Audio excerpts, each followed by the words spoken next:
In the near future, an unidentified catastrophic incident eliminates the entire human race one Tuesday afternoon.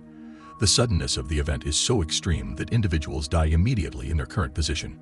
Dell thinks that he is the only surviving person on Earth in a small American town.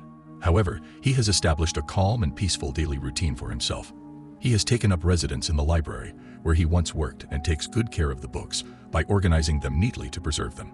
For his meals, he gets provisions from supermarkets, but he has also developed an interest in fishing since fish are still abundant. Dell has established a routine to visit different houses in town.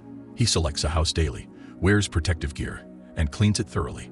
During his visits, he collects any useful items like batteries and gas for his truck, as well as all the books, which he takes back to the library. If he discovers any deceased individuals, he wraps them in their own sheets and respectfully buries them with the assistance of an excavator.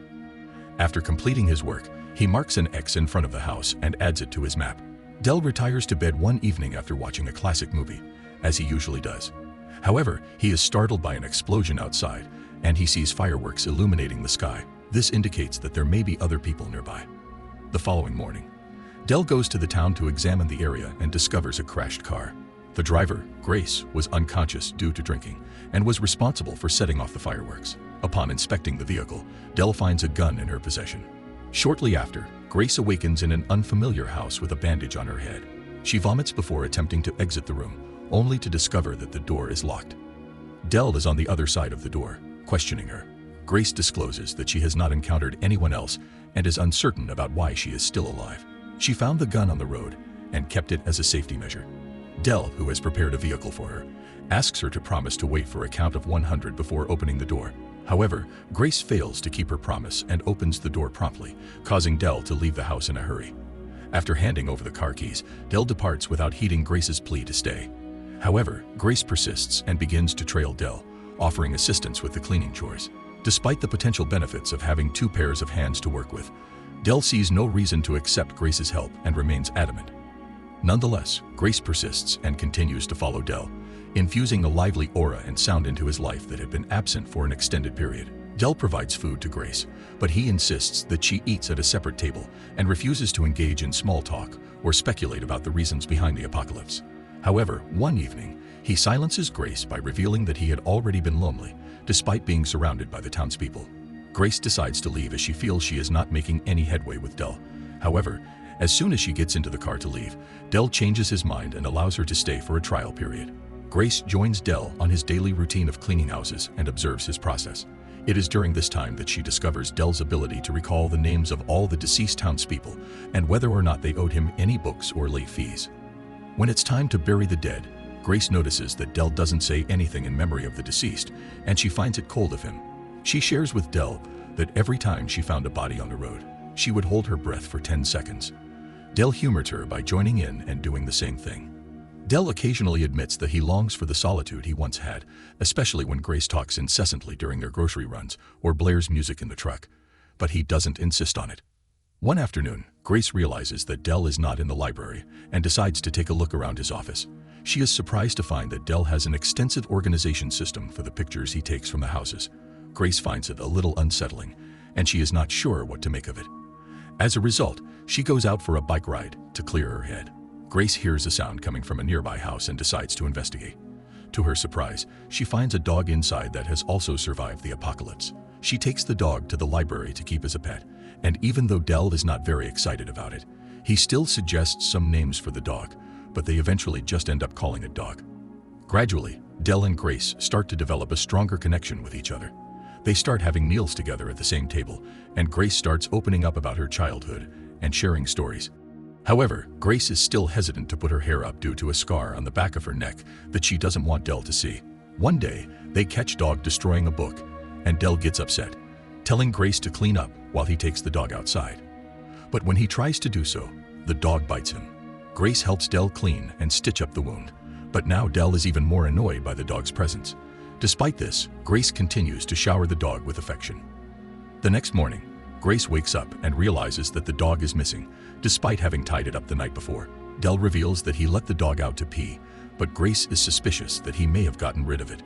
This angers her, and when they return to the library, she gets drunk and starts going through the picture files, accusing Dell of treating people like objects. Grace also reminds him that while he was bitter and alone before she came along, she had been happy and lost everything. Del feels very guilty about what happened with the dog.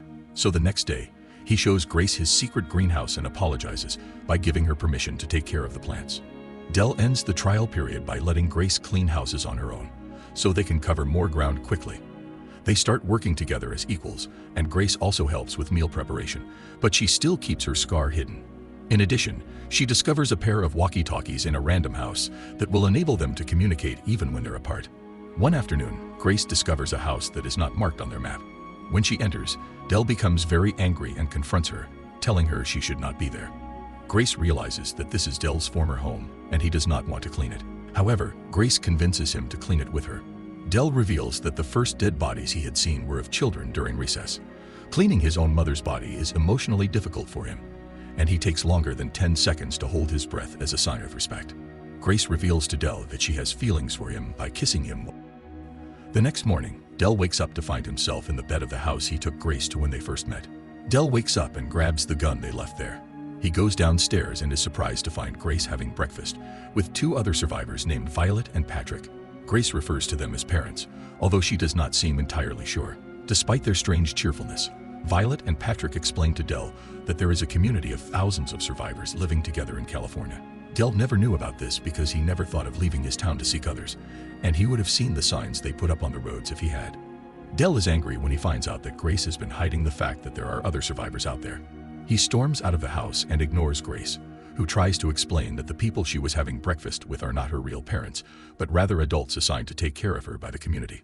Despite her explanation, Del is upset and pushes her away. He returns to the library and expresses his feelings by throwing up. Violet requests Grace to go to California with them, as she can't handle things alone, and they want to be a real family.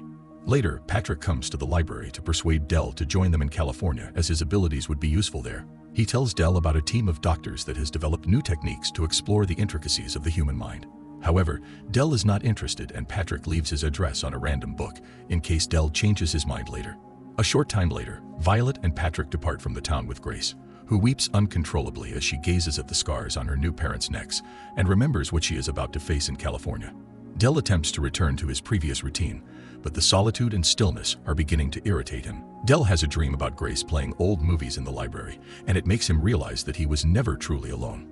He decides to take out all the files with the pictures and describes what he sees, remembering every face, name, occupation, personality, and reading taste of the people in the pictures. He realizes that this lifestyle does not suit him anymore and desperately searches the library for the address Patrick left. Del embarks on a challenging journey to reach California, but his survival skills and preparation allow him to overcome obstacles such as blocked roads and running out of gas. He switches to other abandoned vehicles to continue his trip. When he arrives in California, the sight of a functioning city's bright lights is overwhelming for him, but he pushes through his social reluctance and searches for Grace's house. Del waits until nightfall when Patrick and Violet are asleep before breaking into Grace's house.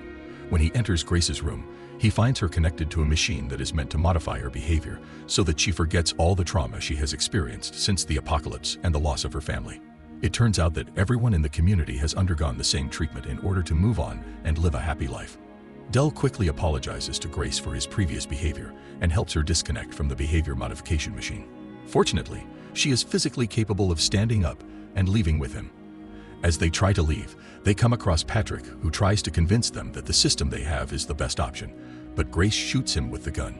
Suddenly, Violet appears and mentions that she used to have a daughter, but then proceeds to calmly look for something to clean up the blood, behaving as if a dead body was as insignificant as spilled water.